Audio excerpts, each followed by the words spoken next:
Nah, kita akan bicara di poin ke-10 ini penyakit-penyakit hati. Ya, jadi hati itu punya penyakit-penyakit. Ulama membagi hati Bapak Ibu sekalian menjadi 3 bagian. Ada hati yang paling sehat, ya. Kemudian ada hati yang sakit dan ada hati yang mati. 3 hati ini memang dirincikan oleh para ulama, ya. Kalau hati yang sehat ini hati yang diisi semuanya dengan keimanan, ilmu agama, dan ketakwaan kepada Allah Subhanahu wa taala. Caranya harus banyak belajar, ya.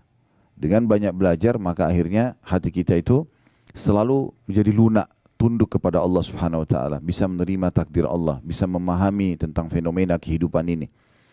Maka itu yang Allah sebutkan dalam Al-Qur'an, yauma la yanfa'u malun wala banun illa man atallaha biqalbin salim, ya.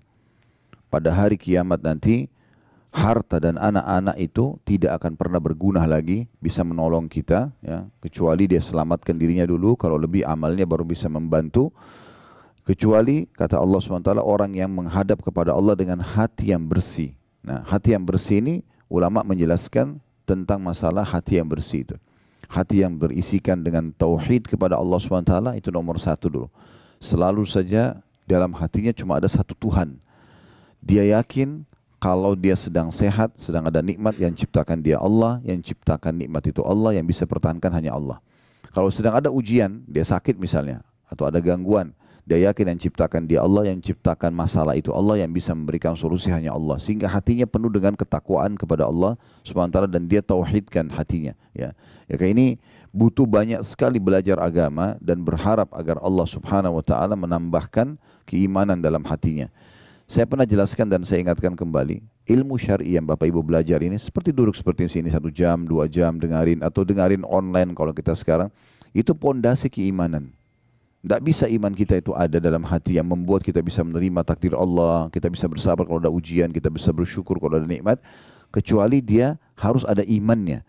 Nah, iman ini pondasinya yang bisa mendatangkan dia hanya ilmu agama, nggak ada yang lain.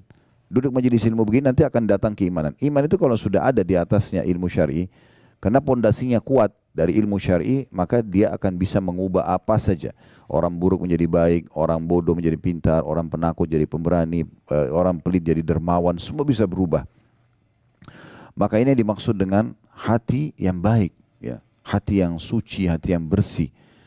Ya, dan kata ulama dianjurkan agar setiap orang kalau hatinya sudah ada dalam keadaan ini, dia tidak boleh membiarkannya rusak. Rusaknya dengan penyakit-penyakit hati. Contoh iri dan dengki, hasad, ini yang jadi poin bahasan nanti insya Allah. Kemudian ria, ya, penyakit-penyakit hati yang lain itu cukup banyak, ya. Di antaranya itu orang yang suka menanamkan rasa dendam dalam hati sehingga memicu setiap kali, ya, ada masalah sekecil apapun maka yang akan dilampiaskan adalah emosional, bukan yang didahulukan memaafkan misalnya.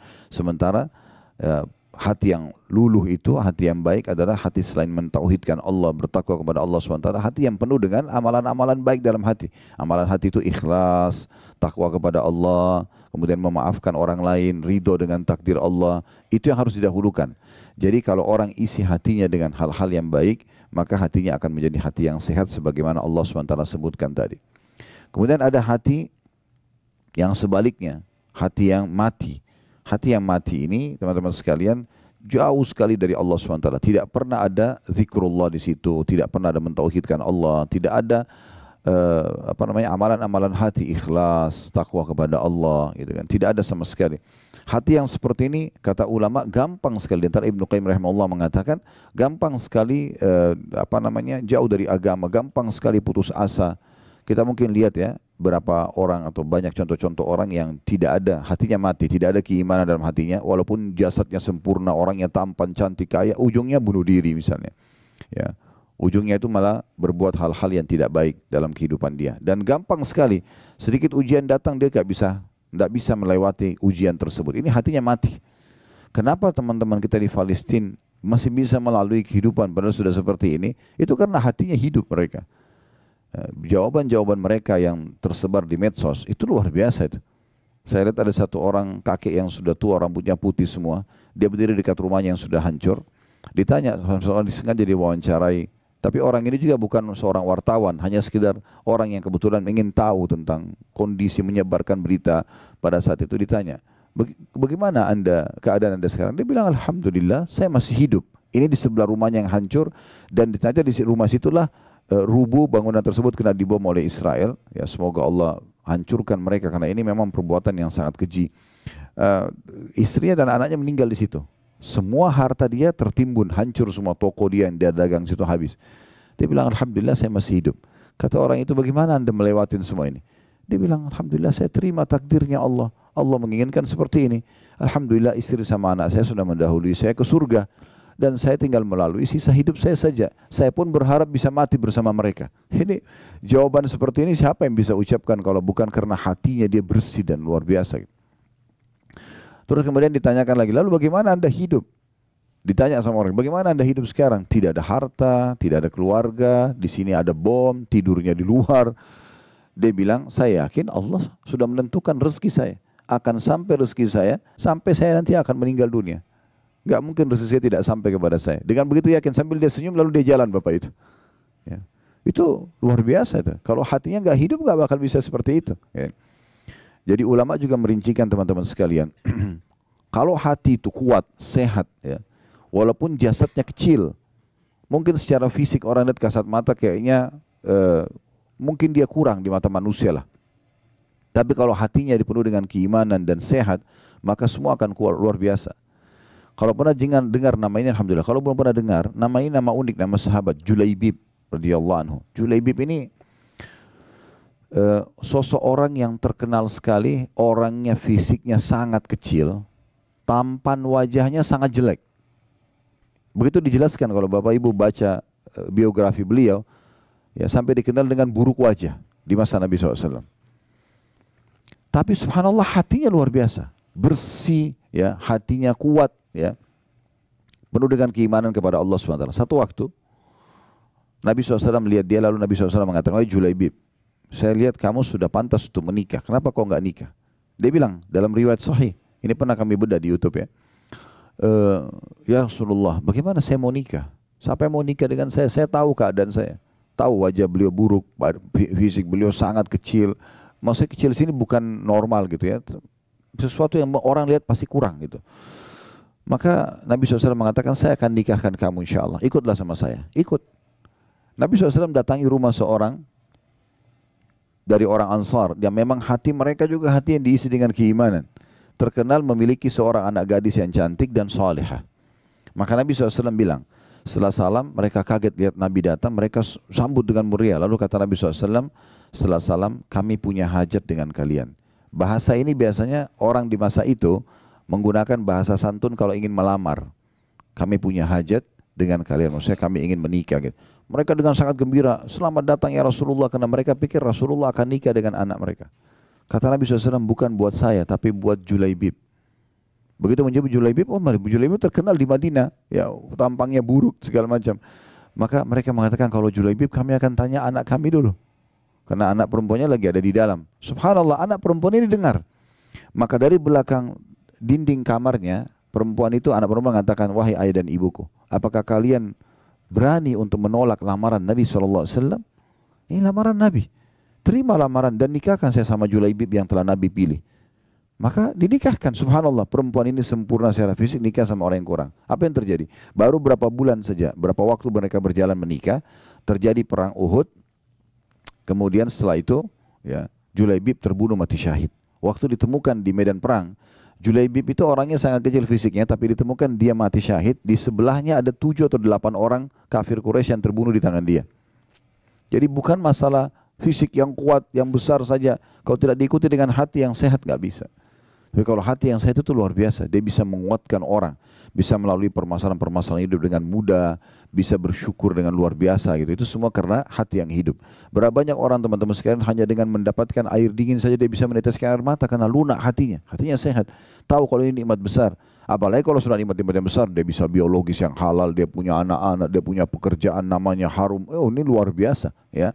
Nikmat yang luar biasa yang harusnya bisa kita tahu. Nah, kalau hati yang mati lawannya semua. Tidak ada rasa syukur, tidak ada isinya keimanan. Ya, banyak kasus orang bunuh diri, banyak kasus orang walaupun sudah kaya raya masih mencuri, walaupun ini dan itu, tidak ada rasa syukurnya kepada Allah SWT. Semuanya serba kurang. Kemudian yang ketiga kata ulama adalah hati yang sakit. Hati yang sakit ini hati yang ada bibit keimanan, tetapi dia campurkan dengan penyakit-penyakit hati. Nah, kalau orang seperti ini harus segera dia taubat kepada Allah SWT dan dia bersihkan hatinya dengan banyak beribadah kepada Allah SWT sehingga keimanan memenuhi hatinya dan akhirnya mengeluarkan semua penyakit-penyakit hati tersebut. Jadi misalnya dia sholat, iya, dia puasa, iya, dia kerjakan ketaatan, tapi sisi lain dia masih iri pada orang, dia masih suka dendam sama orang, dia masih suka mencari-cari kesalahan orang lain, masih berat untuk memaafkan dan seterusnya. Ini semua adalah hati-hati yang harusnya diobati tentunya. Hati-hati yang harus diobati. Baik teman-teman sekalian, kita akan masuk ke poin bahasan kita tentang masalah hasad. Salah satu penyakit hati ini adalah hasad, iri, ya. Nah, ini yang akan membuat dada itu sempit. Maksudnya adalah hasad itu tidak bisa melihat satu kelebihan pada orang kecuali dia cemburu. Kenapa orang ini begitu? Kenapa dia tampan, kenapa dia cantik, kenapa dia pintar, kenapa dia kaya, kenapa ini, kenapa itu, kenapa dia nikah sama itu, kenapa dia punya anak sekian orang, kenapa anaknya bisa lulus, kenapa. Semuanya pertanyaan kenapanya adalah iri melihat keadaan orang. Dan ini penyakit hati yang luar biasa. Ya. Ini dalam Islam dilarang. Karena Nabi SAW menyebutkan dalam sebuah hadis, yang ini diangkat oleh Imam Madzhabi rahimahullah, dimasukkan dalam hal-hal kategori dosa besar. Ya, hati-hati kalian dengan hasad, iri yang seperti ini karena dia akan memakan pahala kalian. Amal soleh kalian sebagaimana api membakar kayu bakar. Jadi pelan-pelan akan hilang. Kenapa hilang? Karena kalau kita hasad pada orang, kita berharap nikmat itu hilang dari dia. Maka dengan itu, secara otomatis kita sudah mempersiapkan amal kita untuk dibayar kepada dia. Dan itu. Berapa banyak orang yang akhirnya tidak bisa tenang hidupnya karena semuanya penuh dengan iri dan dengki. Ya. Nah, ini yang dilarang oleh ulama. Menurut jumhur ulama, bahwasanya hasad yang haram ini itu adalah iri yang diikuti dengan berharap hilangnya nikmat dari orang lain. Nikmat ini bisa berupa harta, kedudukan, ilmu, kelebihan fisik, keturunan, atau apa saja di sekitarnya. Dan ini disebutkan oleh Syekh Utsaimin rahimahullah dalam buku beliau Syarah Al-Arba'in An-Nawawiyah. Ya, ini di halaman 368. Dan jumhur ulama juga menukil atau mengungkapkan tentang masalah hasad itu seperti apa. Di antaranya ada salah satu ulama yang bernama Syekh Mustafa Al-Adawi. Hafizahullah, beliau mengatakan al-hasadu huwa tamanna zawal ni'ami an sahibiha. Hasad itu yang dilarang adalah karena seseorang menginginkan hilangnya nikmat yang ada pada orang lain. Dia selalu merasa cemburu kenapa orang itu diberikan, kenapa saya tidak diberikan. Kenapa dia menikah sama orang itu, kenapa bukan sama saya. Kenapa orang itu punya anak sekian, kenapa saya tidak. Kenapa orang itu punya jabatan itu, kenapa saya tidak. Dan seterusnya. Dan dia berharap nikmat itu hilang dari dia. Jadi misalnya kalau orang itu sakit kah, dipecat di jabatannya kah, dia gembira sekali. Nah seperti itulah. Dan ini yang dimaksudkan dengan penyakit hati yang berbahaya sekali. Karena pasti dia akan menyempitkan dada di saat orang itu tidak hilang nikmat darinya. Misalnya orang itu tetap malah ketampanannya, kecantikannya tetap terjaga, hartanya tetap terjaga, jabatannya terjaga, maka dia akan terus dongkol ya hatinya karena memang tidak bisa menerima kejadian tersebut. Kemudian Ibnu Taimiyah juga mengatakan al-hasadu huwal bughdu wal qarahatu lima yarahu min husni halil mahsud. Hasad adalah membenci dan tidak suka terhadap keadaan baik yang ada pada orang yang dihasati. Ya. Itu kurang lebih gambaran ulama tentang definisi hasad itu sendiri. Dan larangan hasad cukup banyak. Dari dalilnya berhubungan dengan masalah ini tidak dibolehkan. Di antaranya hadis ya, yang sahih diriwayatkan oleh Imam Muslim nomor 2564 dari hadis Abu Hurairah radhiyallahu anhu bahwasanya Nabi SAW bersabda, la tahasadu. Larangan pertama, jangan saling hasad atau iri dan dengki. Wala tanajashu, dan jangan saling menyakiti dalam transaksi jual beli. Cocok beli, nggak cocok ya sudah, nggak usah dijatuhkan atau jelek-jelekan. Wala tabaghadu, dan jangan juga kalian saling benci. Wala tadabaru, jangan kalian saling mendiamkan atau memusuhi, musuh-musuhan ya. Ya tidak saling ngobrol, tidak saling tegur-teguran. Wala yabi' ba'dukum ala bai'i ba'd, dan jangan juga seseorang dari kalian bertransaksi atau jual beli di atas transaksi saudaranya. Wa kunu ibadallahi ikhwana. Jadilah semua hamba-hamba Allah bersaudara. Al-muslimu akhul muslim, seorang muslim adalah saudaranya muslim yang lain. La yadhlimuhu, tidak boleh dia menzaliminya. Wa la yakhdhuluhu, dan tidak boleh dia menelantarkannya, membiarkannya dalam kondisi ya tidak dipenuhi kebutuhan padahal kita mampu ya. Wala yakdzibuhu, dia tidak boleh berdusta atau membohonginya. Wala yahkiruhu, tidak boleh dia menghinanya. At-taqwa hahuna. Wa yushiru ila sadrihi sallallahu alaihi wasallam thalatha marrat. Lalu beliau mengatakan ketakwaan itu ada di sini. Untuk menerima perintah yang saya sampaikan ini, pesan yang saya sampaikan ini dari Allah, kata Nabi SAW, ada harus diikuti dengan ketakwaan dan itu ada di sini. Beliau berikan isyarat di hatinya atau di jantungnya. Bihasbi imri'in minasyarr an yahkira akhahu muslim. Sungguh kata Nabi SAW, cukuplah satu dosa yang sangat berbahaya bagi seseorang kalau dia menghinakan dan menjatuhkan saudaranya muslim. Kullu muslimin ala muslimin haram.